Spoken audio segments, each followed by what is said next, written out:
Welcome back to the Fundamentals of Management. I am Dave Nagy. I've hoped that you have had the opportunity to view other lessons in this Fundamentals of Management series. Today we are going to talk about organizational behavior and change. Part of the organizational management body of knowledge, such a huge topic. There's no way with the limited time that I have available with you that we will be able to even touch this vast body of knowledge. What I would like to do with you today is to answer 3 questions that you might have. Those questions include, what are the drivers of organizational behavior? Why do companies do things, when and why they do them?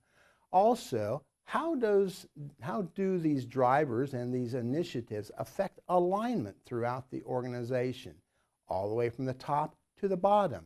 And how do people react when there is a new change initiative? Today, in this lesson, we are going to talk about 1, the drivers of organizational behavior. We're going to talk about the effect of these drivers on organizational alignment. I would like to introduce you to one of those drivers, and that is a concept called lean, and then look at a change process and how people respond when there is a change.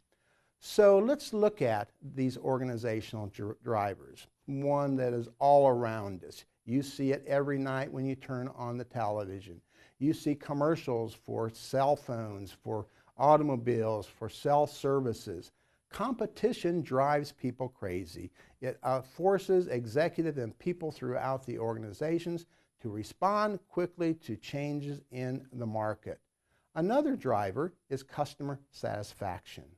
You may have had the opportunity to take your automobile into a dealership where you have been asked to bring your car in because there is a recall notice. I'm sure that does not make you happy. It doesn't make me happy. And that affects your ability to be a loyal customer of that brand in the future. Another driver is financial. Financial pressures cause companies to make adjustments, whether it's what's going on in Europe or in Greece, or whether it's back to 2008 when we had the huge financial meltdown in the bond and the banking business. It caused companies to readjust their thinking, readjust their programs, readjust their offerings, and to take new courses of action. Another driver is mergers and acquisitions and the revolving door of executives, the global economy, and geopolitical pressures. What happens when the interest rates go up? What does the stock market do? Maybe your own portfolio has been, looks like a roller coaster with all of the financial pressures and drivers that are going on within organizations, maybe in your own bond fund. And making a profit is certainly a driver. Companies need to make a profit unless they are a not-for-profit type of company. Even then, it's still a revenue agent that is important. Also, process and product improvements. This is a significant driver of businesses. Maybe you, in your own world of work, have been part of a process improvement where you have been asked to be part of a team or to think about, can we do things better to improve the value that we are giving our customers? And how will that affect the ability to do more with less time, less resources? So product and process development is improvement, and development is a critical driver. Also, the concept of going lean that I would like to share with you a little bit about in just a few minutes. Also, the stakeholder interest. Stakeholders, the owners of the organization, the owners of the company, they want to have a say in what is going on. And companies respond to pressure from stakeholders. So, how do all of these drivers cause action? How do all of these drivers necessitate behavioral changes? Well, there has to be first a new plan. This new plan is going to create the framework for our actions. So the first type of planning is done at the very highest level of the organization, with the board of directors, with the senior executives, with the C-suite officers.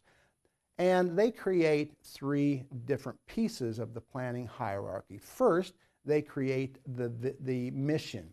Who are we? What are we? Who do we want to be? Essential questions that have to be framed, have to be answered in order for us to have marching orders and alignment and offerings. After the mission is created, then the vision is developed.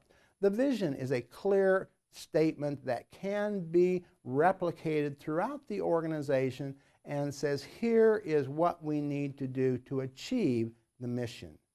The third piece that the highest level in the company puts together is the strategic plan. The strategic plan are broad strokes, however, they are what becomes the goal. We need to increase our business by 8% per year. We need to buy or to acquire one new company a year. We need to introduce our offerings into a new market every year. It could be as general as that, not a lot of detail, a very high level, but clearly a goal that the rest of the organization needs to be aligned to. The next level of planning then is done with the middle managers, the senior managers, the directors, and they put together the tactical plan, the tactics on how do we achieve our strategic plan. How are we going to grow our business by 8%? What offerings can we introduce? What's the timeline for introducing a new product? What products do we have that are ready to be introduced? What countries are possible targets for expansion into? So the tactical planning is done by the middle management and executives in the organization. The third level of planning is then done and it's flowed down to the first level of management. And the operational plan is put together. This becomes the roadmap. This becomes the marching orders. This becomes the action plan with all of the I's dotted, all of the T's crossed. This planning provides us the ability to be aligned to our organizational goals. It provides the ability to set forth an intended course of action so we can achieve those goals. It provides the basis for which we can establish communication and provide clear direction on how we are going to achieve those goals. And also it answers some very important questions in the planning process. Who, what, when, how, and how much? These questions are part of the planning process. So this planning process, this hierarchy of planning, sets forth what we are going to do. It sets forth the course of action. And the executives in the company often feel that now things are in place and we have a perfect world. We now have one vision. We now have one goal. We now have one team. And everybody is marching in unison and aligned. In the real world, however, that's not the case. This is another example of an organization with a very fuzzy and ill-defined strategic plan. Maybe not communicated. It looks like a cloud that you might look up into the sky and see a fluffy white cloud, and you sit there with your kids, or you sit there and try to pick out, what do I see in that cloud? Maybe I see a mountain lion. And then you see it changing, taking a new shape. And that is the same with some organizations. The strategic plan is not structured, it is not firmly implanted, and it kind of like changes with the month, a new flavor of the month. And you see the small arrows on the inside of this cloud representing people going in different directions, confused and misaligned. Here is an example of another strategic plan. Now we have structure represented by the solid block arrow, but this strategic plan is not well communicated. People don't really know what they're supposed to do. They don't see the clear directions to achieve the strategic plan. The vision is not in place.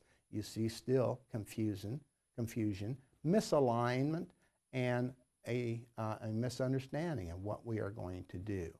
Of course, the goal is what the executives want: a structured plan where there is a strategic plan in place. It is clearly understood and communicated, and everybody understands how do we go about achieving the strategic plan. That is the end of this section.